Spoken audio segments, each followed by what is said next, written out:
Hi, this is Jundo. Welcome to Tree Leaf. We're coming to the last few days of the year and also the last few sections of the Tenzo Kyokun, the instructions for the cook. And in this section, Master Dogen speaks of service for others, for the greater good, not just for ourselves, though he says that we have much to gain by thinking of others. And certainly in life, there are always times when this is true, for the best of us, for our best moments. Today I was speaking with a father whose son was called away to Afghanistan. This is certainly hard for the son, for the family, but as sad as that situation is, there is something wondrous in someone who is willing to offer themselves in service. And the father has too.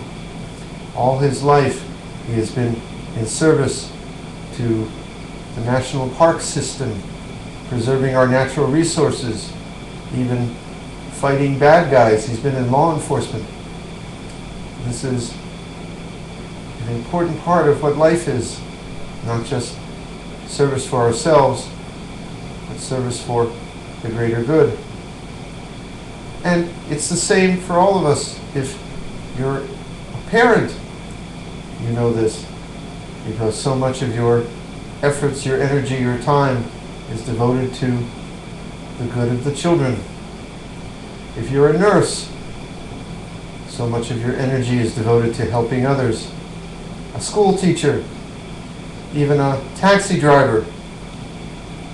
If you think of the work as just for you, just to make money, I think you're really missing out on something.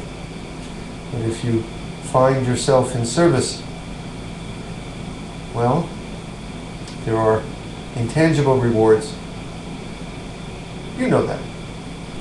But if there's anything special about our Buddhist take on this, it is that the others are not just others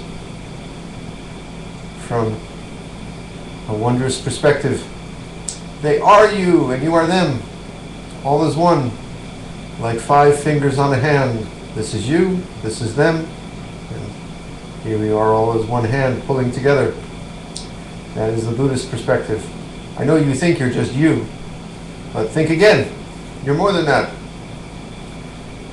You are this world, you are this universe, and this society, and the family you belong to. It's easy to see it if you're in a family, that you're not just you, you're also the father, the mother, the son. That's you too. The family is you and you are them. Well, it's the same in our Buddhist perspective for the whole world, the whole universe. And I'm not exaggerating. We can come in this practice to see ourselves that way. And it is a wonderful perspective.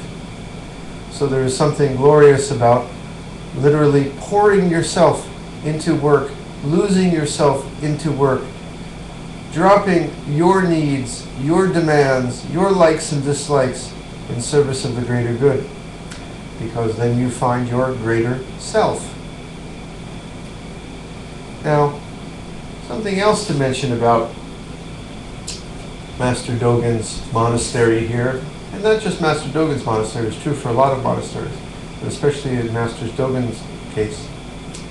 You may have gotten the picture now that Master Dogen was really trying to build something there at Eiheiji in this monastery. And between you and me, he was kind of a socialist. I mean socialist in, for example, the Israeli sense of making a kibbutz, an ideal society.